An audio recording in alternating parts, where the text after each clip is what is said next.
Hey everybody, how you doing? It's me again, Truth Teacher, coming at you with another video. So I made this video because I was responding to something that I saw in the comment section of one of the videos that Dr. Cologne put up. So I've been, going back and forth with this person about the influences that Caribbean people have had on American society and culture, because of this whole controversy over who created hip hop. And, this particular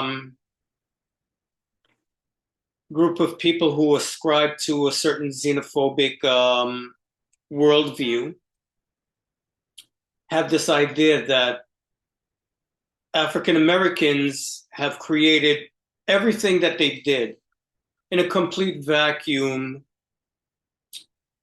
free of any influences from any other ethnic group except African Americans or Black Americans, however you want to call it. Which is really absurd because there's no culture on the face of this earth. I'm going to say it again, and I want everybody listen. There is absolutely no society, no culture, no ethnic group on the face of this planet who can say that they have created everything in their culture completely independent and free of any outside influences whatsoever. None.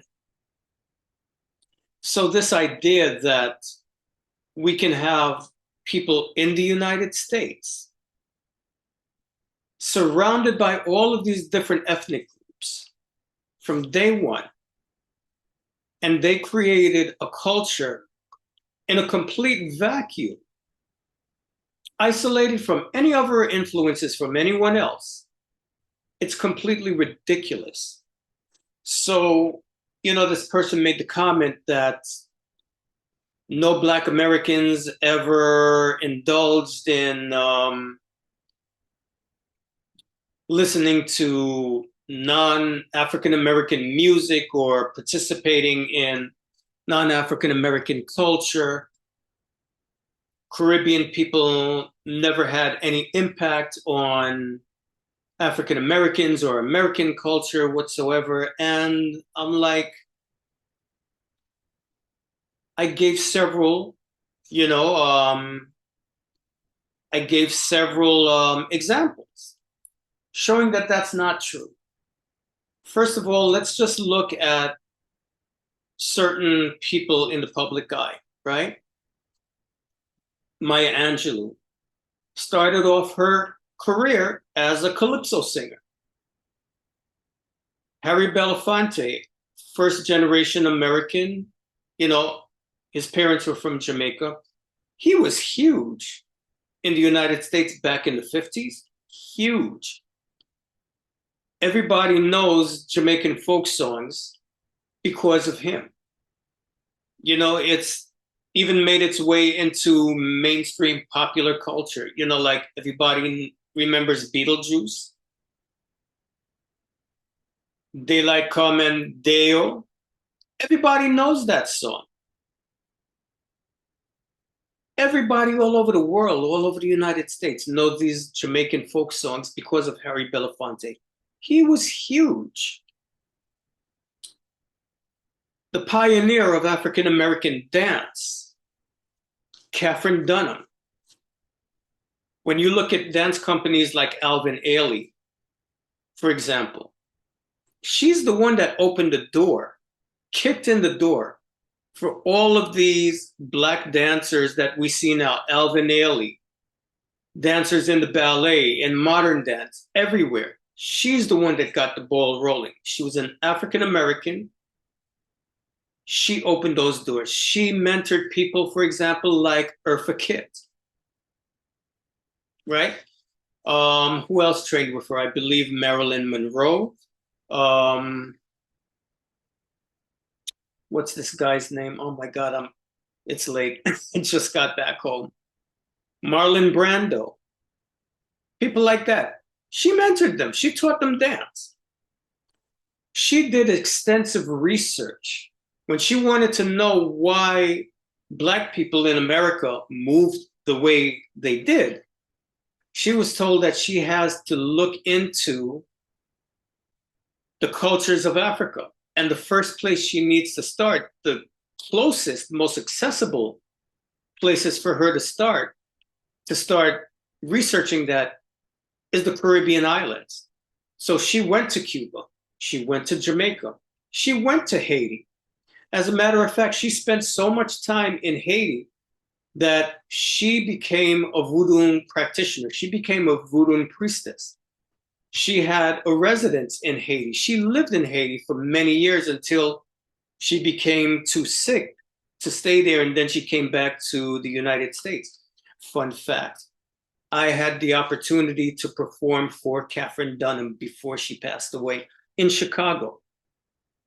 Somewhere I have that picture. People challenge me on it. I'll prove it. Not in this video, though. I'm damn tired. I ain't looking through my belt elbow to find the damn thing. But she would later go on to exploring different countries in West Africa, in North Africa. She spent a lot of time in Morocco. And it was interesting because the dance that I did for her was a Moroccan, traditional Moroccan tea tray dance.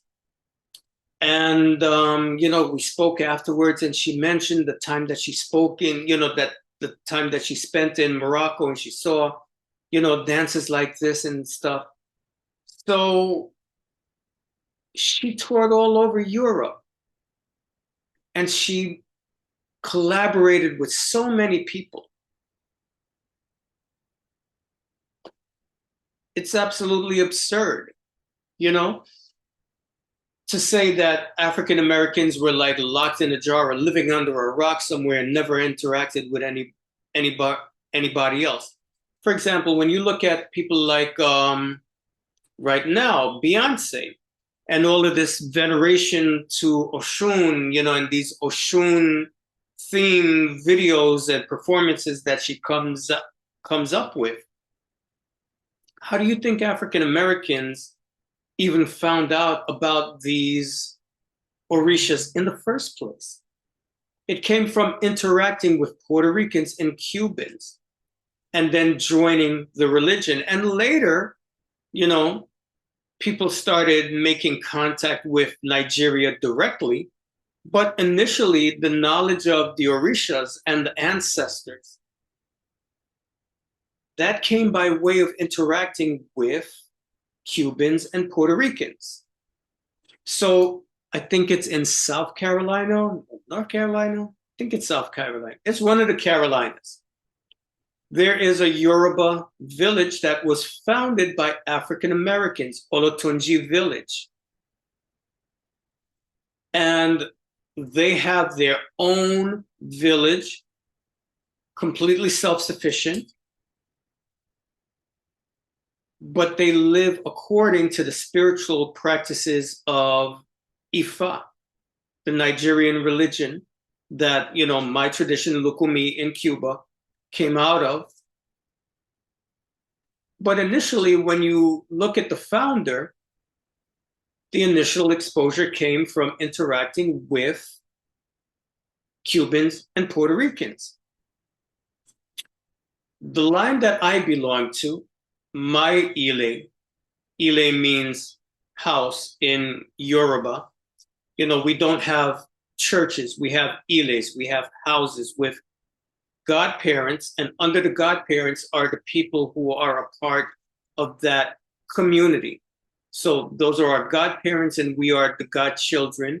We get initiated into an Ile. When you do join, and you get these consecrated beads, and that marks you as being a part of a community. You're not a functioning priest. That's a whole different process of initiation to go through.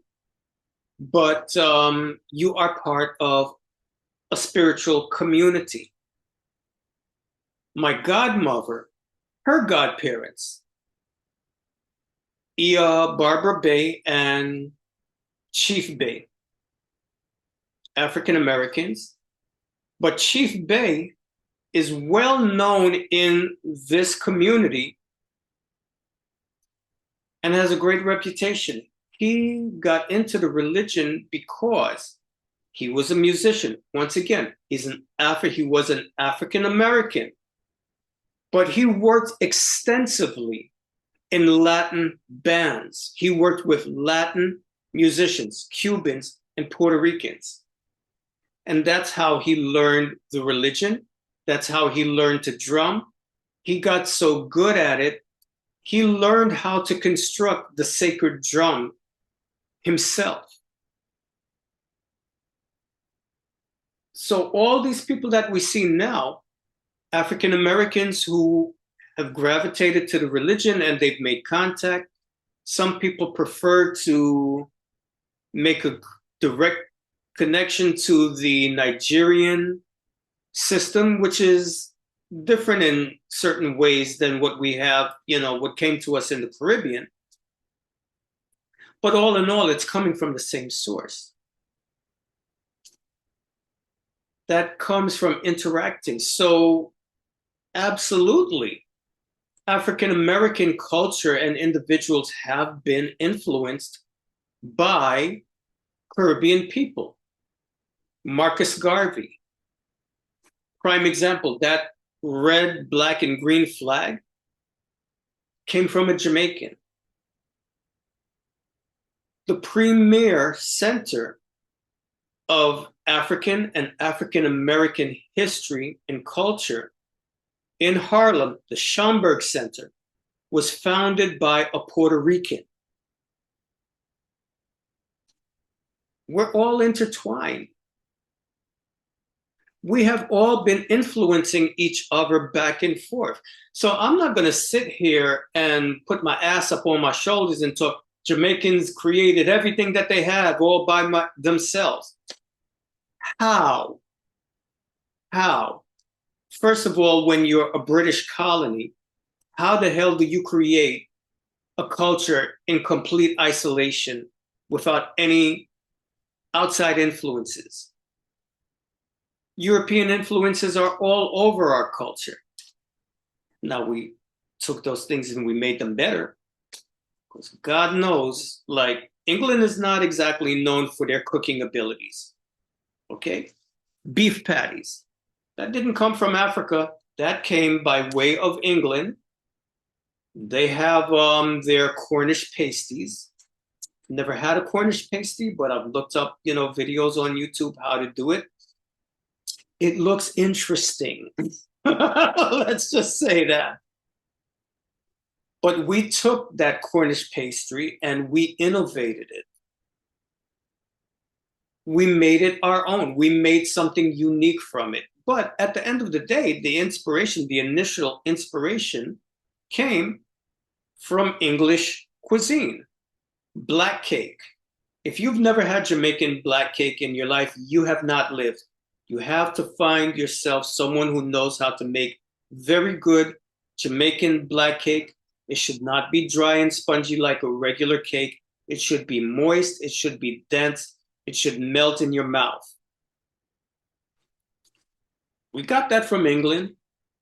Fruitcake, that fruitcake everybody makes fun of, that is so damn dry and hard, and everybody, it's like the bane of everyone's existence. Like if somebody gives you a fruitcake for Christmas, it means they really hate you.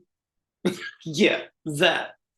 We took that and we improved on it and we made something that is absolutely delicious. And then we spread it to, other areas in the Caribbean, even Colombia. Colombia's got black cake, for God's sakes. Wow. I never knew that. Apparently we'd be traveling. So all of us, you look at Jamaican culture, there's so many things that, we have Chinese influences in our culture. East Indian influences. Where does all that curry come from? Even something that you would think is so quintessential Black African, Rastafarianism. Go do some research and look at the Hindu influences in the development of Rastafarianism. Ganja, that didn't come from Africa. That came from India. Ganja is a Hindi word. The pipe that they smoke it in, they call it a chillum. That comes from Hindi also. Fun fact. Punani, we all know what that is. That's not an African word. That comes from India. That's a Hindi word, you know, for that thing. How do I make it? You all know what I'm talking about, right? You all know what I'm talking about. You know what I'm talking about. That word comes from India. That didn't come from Africa, okay? So everywhere you go in the Caribbean, when you look at all of the islands in the Caribbean, our cultures are an amalgamation of many different influences from everywhere. And the same thing applies to African American culture. It's an amalgamation of different influences from many different places. And the creativity of those people is they took those bits and pieces and they fashioned something new that was unique, something that the world had never seen before, because they did the same thing that human beings have done everywhere and do everywhere. They create. Culture is not something that's set in stone and rigid and inflexible. Culture has to be flexible because culture is the way that you deal with life. It's the way that you provide for your living. The strategies that you come up with in order to preserve life, food, clothing, shelter, emotional security, community, survival. That is what culture is. And we keep creating new cultures depending on our circumstances, depending on our needs. We're not living 500 years ago, all right? The needs that we have today are very different than what we had 500 years ago. The needs that we had when we came over here from Africa or from Europe or from wherever the hell we came from are very different than the circumstances we were facing back in the motherlands. We had to adapt. So African Americans, and I really, really hate this when I hear African Americans, or certain African Americans, make the statement, we don't have no culture. We lost everything. They took everything from us. How we suffered. Poor us. We don't have it. They took our identity. They stole our identity. Get the fuck out of here, man. You're not pathetic. You're not weak. You are not less than anybody else. Stop the fucking bullshit, please. Which brings us to the point that made me make this video.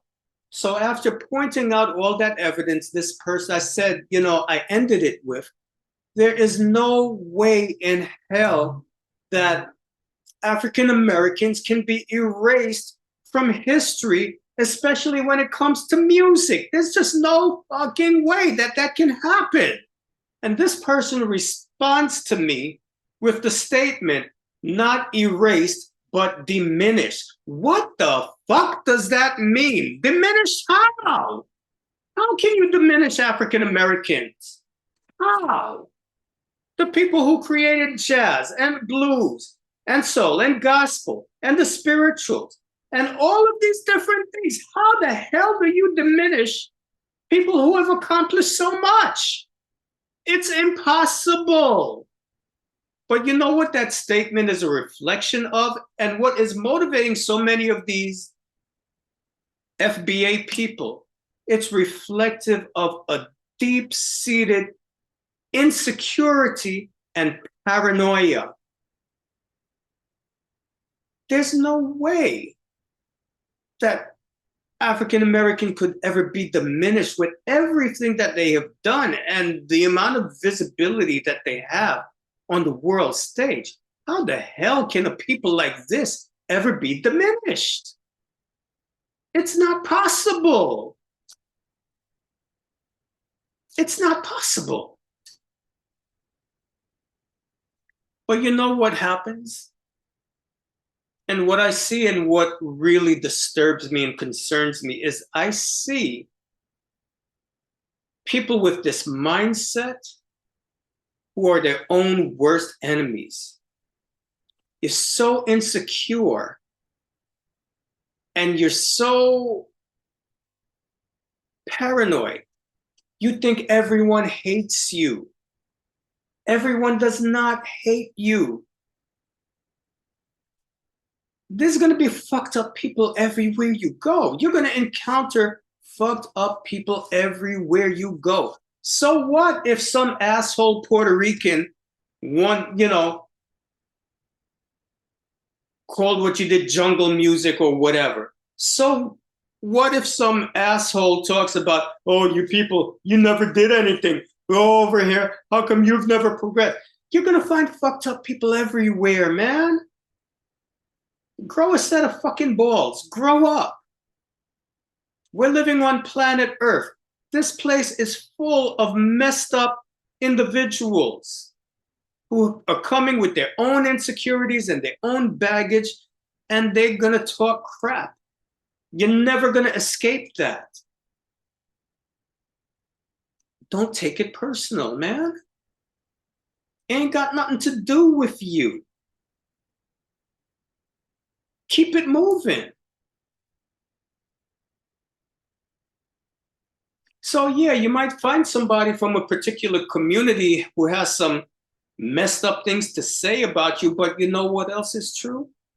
There's also people from those communities who absolutely love you, who admire you, who are inspired by you. And here you come along, and their first interaction with a person from your community is someone like you with your xenophobic, racist, hateful mindset. And all you do is shit all over them. When they try to reach out to you because they want to make a connection with you, you shit all over them. And I've seen this happen personally, for example, with people in the Egyptian community. Everybody's always talking, oh, they're Arabs, they don't identify as African. But when you encounter an Egyptian who does identify as African, who is proud of the fact that they are part of the African continent, and they do feel a sense of solidarity with the rest of the African continent, and they want to make a connection with you, what do? You shit all over them. You call them out their name. You call them Arab invaders. You call them all kinds of shit. You tell them that they're not the real Egyptians. You tell them that their ancestors don't belong to them, that they're not African because they're not black, or whatever, or however the hell you perceive black, or what even the fucking hell is black in the first place. Y'all can't even come up with an agreed upon definition. All you see all over YouTube are Somalis black? Are Ethiopians black? Are light-skinned people black? Are biracial people black? Y'all can't even come up to a damn consensus of what the hell black is supposed to be.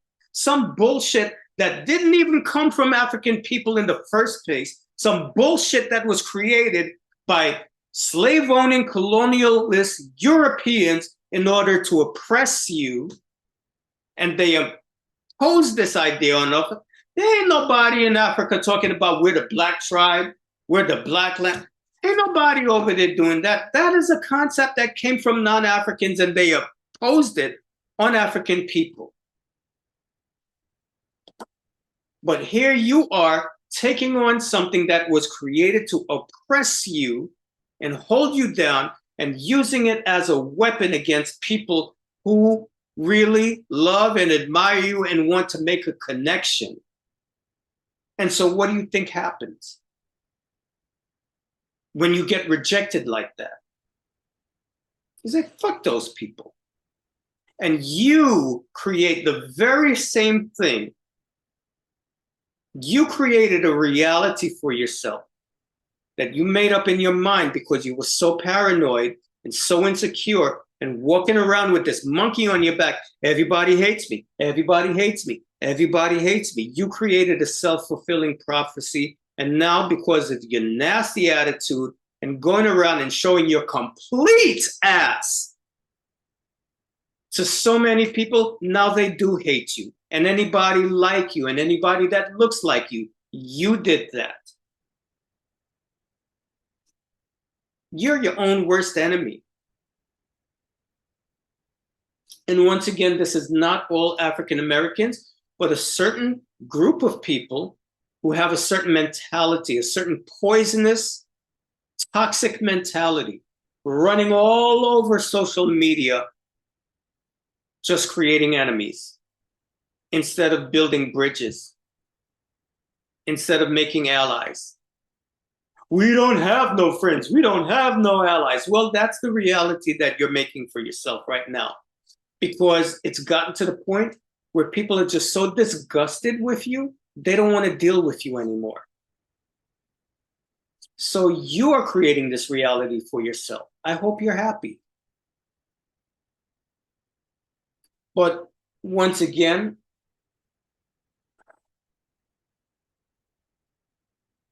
man, listen. It's just, all of this is just so unnecessary. So unnecessary. There's no reason why it should be happening. So for those of you out there, listen, man, I could never get on here and shit all over African Americans, no matter how many negative, nasty people from that community have confronted me. Because at the end of the day, there are even more people from that community who have blessed my life in ways that you cannot imagine.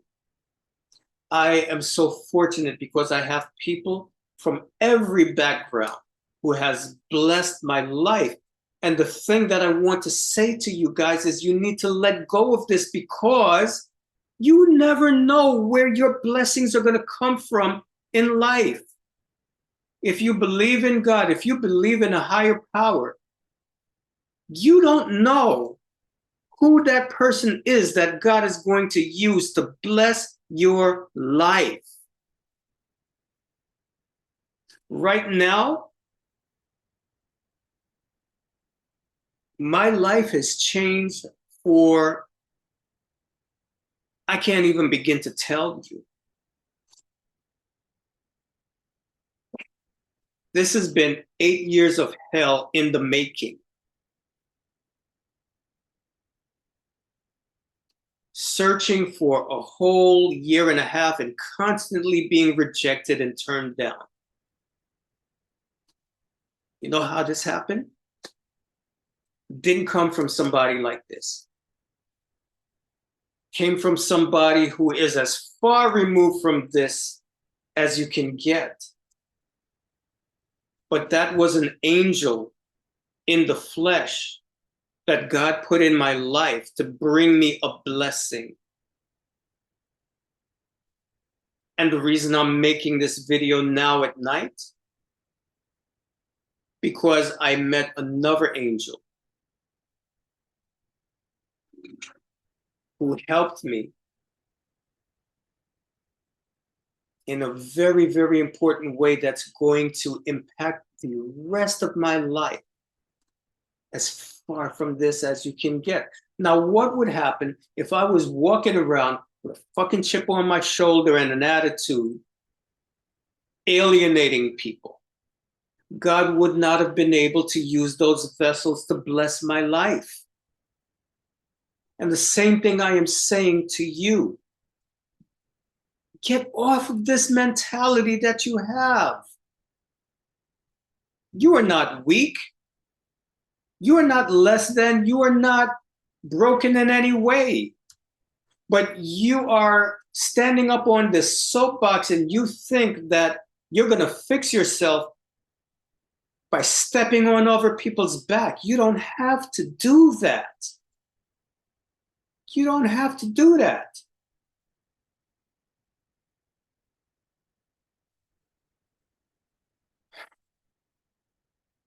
You don't. It is so unnecessary. There are so many blessings out there waiting for you,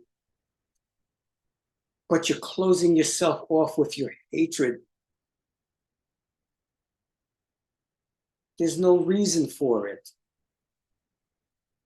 You're carrying around the burdens of what happened to your ancestors in the past as an excuse to treat people like garbage.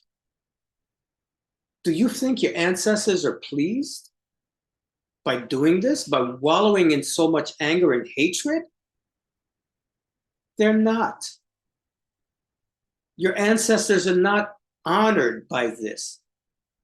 Slavery, yes, that's a part of our history, and it was horrible. But let's be for real. Are we in slavery right now? No. Okay, yes, we are dealing with the fallout from it. Yes, we are in a process of healing from that past. All of us, yes. But you ain't went through what your ancestors went through. I didn't go through what my ancestors went through. Your ancestors do not want you to be bogged down in all of this misery and anger.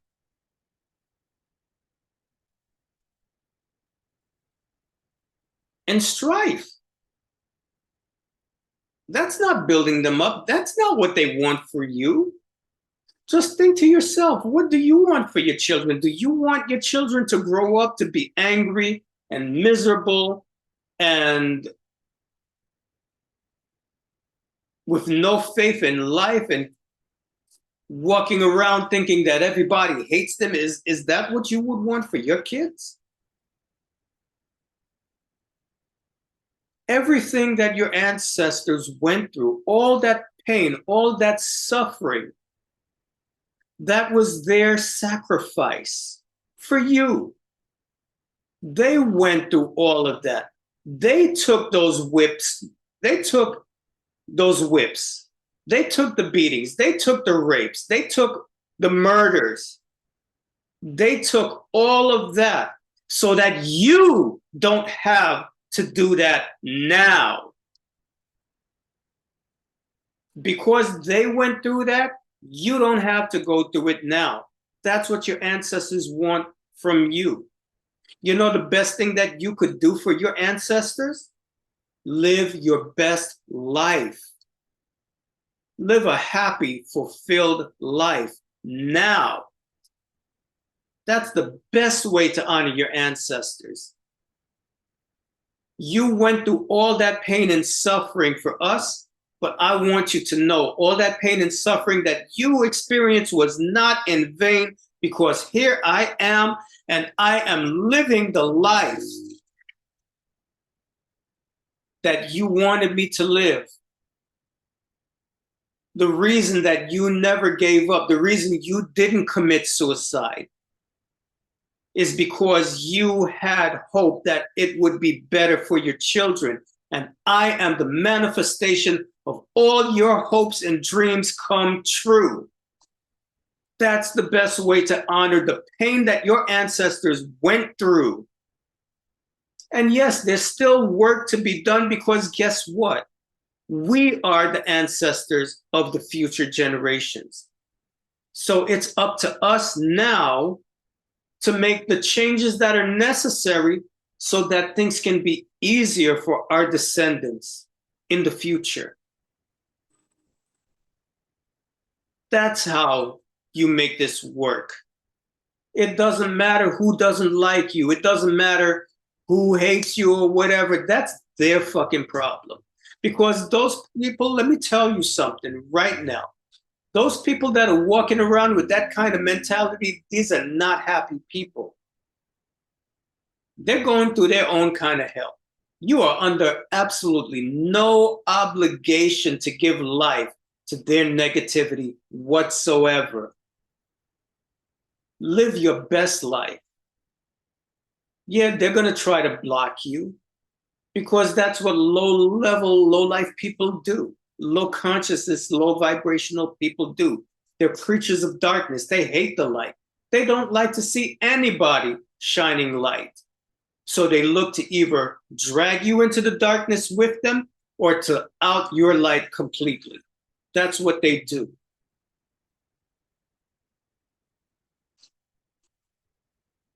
Pay them no mind. Live your best life and keep it moving.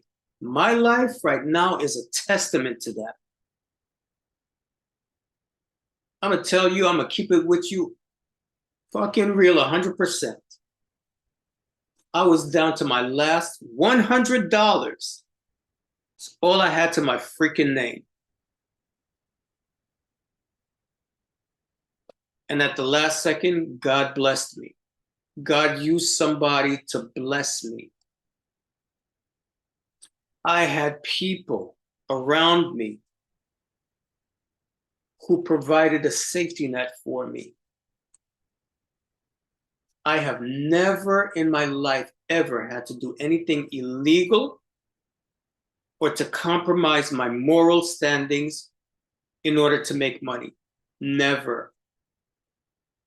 God put people in my life who helped me when I really needed it. And it wasn't easy for me. It wasn't easy for me. When someone came and said, listen, I see you struggle. I want to bless you in this way. It wasn't an easy thing because my pride, it was hard for my pride to accept it. But I had to look and say, God has put this person in my life. The farthest thing that you can get, the farthest thing, really, the most farthest thing that you can get from this. You know who you are. I'm going to mention you by name. I love you, even though I think Prince's music really sucks. Yeah, I know you're pissed off at me for saying that, but it's true. But man, this is what I'm trying to say to you, man. There's so much abundance and so many blessings out there for you in this world if you only open yourself to it. It doesn't mean that life is going to be easy. It doesn't mean that everybody that you meet is going to be pleasant. But there's so many better things in this life than what you are allowing yourself to have. Let go of this, man, and live your best life. Because you can't tell me, running around on YouTube, leaving all these hateful comments, you can't tell me you're a happy person. How are you going to drink poison and be healthy? You can't. So this is my message to anyone out there, to my brothers and sisters in the African American community, Black American, however you choose to identify yourself. There is absolutely no way that you can be diminished. There is no way that you can be erased. Absolutely no way. Stop being so paranoid, man. Come on. So that has been my sermon for today. I hope you enjoyed it. Please like, share, and subscribe. And if you hated it, subscribe and give the video a thumbs up. If you love the video, give it a thumbs up. If you hate me, give the video a thumbs up. And I will see you in the next one. Love and light, peace, prosperity, and perfect health to all of you. Bye-bye.